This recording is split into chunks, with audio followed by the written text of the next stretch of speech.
The eighth and final stage of Paris-Nice was finally under the sunshine. The race to the sun living up to its name, albeit on the last day. And what a last day they had in store for us. Just under 120 kilometres, with the usual up and down stage being tweaked for this edition. Col de la Porte returning for the first time in 15 years, the second highest summit of this year's race. And it was over the top of that summit that Mads Pedersen went on the attack. He'd already gone 4 times on the climb to be brought back every time, and there were only 30 riders left in the bunch. Already big names like Lenny Martinez dropped from the main bunch of favourites. Pedersen was on his way to getting a very good gap of a minute by the time they got to the Côte de Pays. But before that, there was big news for Matteo Jorgenson. The Visma Lease bike leader was isolated, no teammates around him. On that next climb, Jorgenson was already tested, and he had to follow Lipovic not once, but twice, as Lipovic's teammate Vlasov attacked with Felix Gall. 41.5 kilometres remain when they went over the top with Pedersen, who'd lost his minute of a gap over the top. The Dane was trying to take points for the green jersey competition. His problem was they wouldn't come until the top of Col d'Ez, another plenty of kilometres down the road with another hill to climb. But he continued to fight as one of his big rivals, Tim Medlier, for that jersey, climbed off, not finishing. Once again, Pedersen rode with Vlasov and Gall, and yet again established a gap. Behind, the Ineos Grenadiers worked, and then Foss let the wheel go, Sheffield attacking with 35 kilometres to go. Jorgenson knowing that he couldn't chase every move anymore, and with Sheffield at almost 3 minutes down in the GC, he wasn't overly worried at this point. Jorgenson, though, did spring into action with 26 kilometres to go, and on the slopes of the famous Col d'Ez, finale of many Paris-Nice past. His best form of defence turned to be attack. And as he went away, Pedersen hung on well. Sheffield by this point had reached the front. Jorgenson wasn't far behind, but the intermediate sprint was coming up, and Mads Pedersen managed to secure the green jersey in heroic fashion. Next up, the fight for the stage and maybe the GC. That was looking good for Jorgenson. 15 seconds behind with 24 kilometres to go. Still with Vlasov and Gall for company, but Sheffield was out alone and about to take on the final climb. The Col des Quatre Chemins is steep and very, very nasty. Sheffield left Pedersen behind. And still, before he got to the steepest ramps, he was 15 seconds ahead. Jorgenson and company got down to 12 seconds. But the Ineos Grenadier was looking good to extend his gap. Behind, Lipovic put in one final dig. Arensman was trying to hang on to his own podium place as well. And then he decided to attack, even though his teammate was at the front of the race.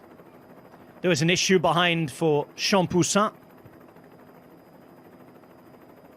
And Gall was reached once again by Jorgenson. 22 seconds on the descent with 5.5 kilometres to go. Sheffield was almost home and dry for a first ever World Tour win. Jorgenson, though, continued to put in the power.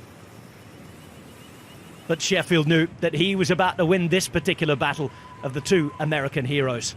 Both of them ironically resident in Nice, and for Magnus Sheffield, after 3 years without a win, after having been on the side of a mountain in Switzerland, the physical and mental scars overcome, winning a first World Tour race, and as well, Matteo Jorgenson bringing it home 2 from 2. A brilliant Paris-Nice win overall, a superb defence of the title, this time withstanding all the pressure of having been the defending champion and having turned up with a 2-time Tour de France winner. The other group came in behind, GC places not too affected. Sheffield would move up to 4th. And a huge stage win for him. Ineos Grenadiers' first stage win at this race since 2018. Jorgenson, the adopted homeboy, winning again. He finished in second on the day behind the winner, Jorgenson. Double American celebration with Felix Gall in third. Magnus Sheffield making it to the top of a World Tour podium. thanking all the support that his family and friends have provided him. A huge talent making this big breakthrough.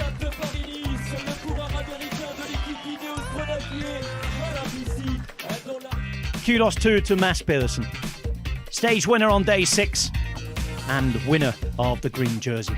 He beat Jorgenson in that competition by 5 points. He's also ready for Sanremo, some would say.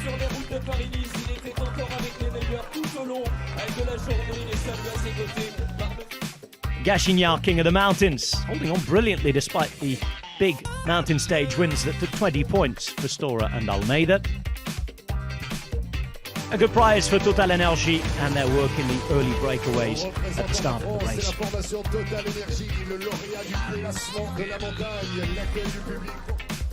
Florian Leibowitz ended up as the best young rider. A white jersey for him, finishing just over a minute ahead of Magnus Sheffield in that competition. Leibowitz taking second overall. A good week for Red Bull Bora Hansgrohe with their young German star. The Ineos Grenadiers, in the meantime, would take the team classification and take it very comfortably. The team plan helping to win that final stage too. So they were allowed to stand on the podium together at the end. And Matteo Jorgenson was the main man in yellow. Jorgenson, Leibowitz, Arendsman the podium. A victory margin of 1 minute 15 seconds for the man from Boise, Idaho, but resident in Nice. 2 Paris-Nice in a row, and his stock continued to rise.